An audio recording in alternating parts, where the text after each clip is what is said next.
The ultimate DIY fantasy is painting an entire interior with a professional sprayer, covering every wall in minutes with a perfectly smooth finish. But that speed comes with a steep hidden tax. You lose hours taping windows, covering every inch of flooring in plastic, and eventually scrubbing the machine's internal parts so the paint doesn't clog. This schematic shows the manual toolset required to actually beat a sprayer's overall timeline. It relies on a 5-gallon bucket, a metal paint grid, 14-inch rollers, no-rinse TSP spray, and flexible sanding sponges. Mastering this manual workflow reclaims those lost prep hours.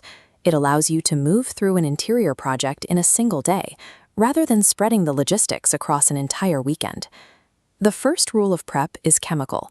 Before you sand anything, you must degloss the trim by wiping it down with a no-rinse TSP substitute. If you sand before cleaning, you grind human skin oils, wax, and household grime directly into the wood fibers, which eventually causes the new paint to peel. After the surface is clean, use a 120 grit flexible sponge to scuff sand the trim. You aren't trying to remove the old paint. You're just creating a microscopic texture, or tooth, for the new coat to bond to. To fill nail holes, overfill them slightly with a lightweight spackle using your thumb. Because this spackle is airy and dries quickly, it requires almost no sanding to get it flush with the wood. For the gaps between the trim and the wall, cut your caulk tube tip at a very small 45-degree angle to keep the application precise. Once the caulk is applied, smoothing it with a wet finger prevents the bead from sticking or roping, leaving a clean, uniform seam. Skipping these cleaning and patching steps means the finish will eventually fail.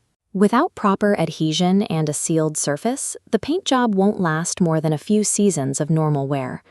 Next, lay down taped masking film to protect the first 6 to 12 inches of flooring directly under the baseboards. Follow a strict order of operations. Paint the baseboards, the window trim, and the doors first. Save the drywall for last. For panel doors, use a brush to paint the recessed grooves first, then roll the flat outer edges.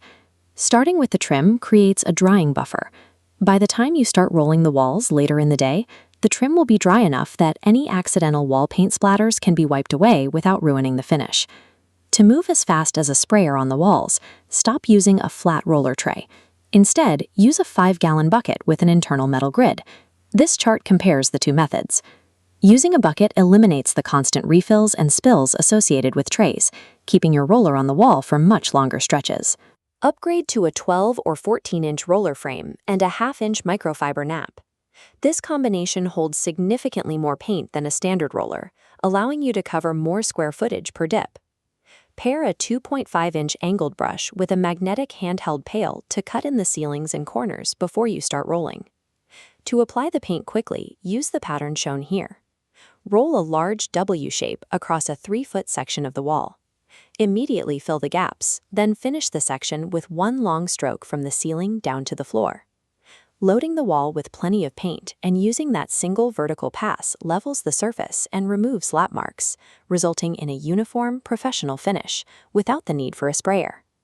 When you're finished, peel your painter's tape at a sharp 45-degree angle while the paint is still slightly damp. This prevents the dried film from tearing. If you drip paint on a commercial carpet, you must clean it while it is still wet. Use a damp, soapy towel to blot the wet pigment straight upward. Avoid scrubbing, as that pushes the paint deeper into the loops of the carpet. This schematic compares the two states.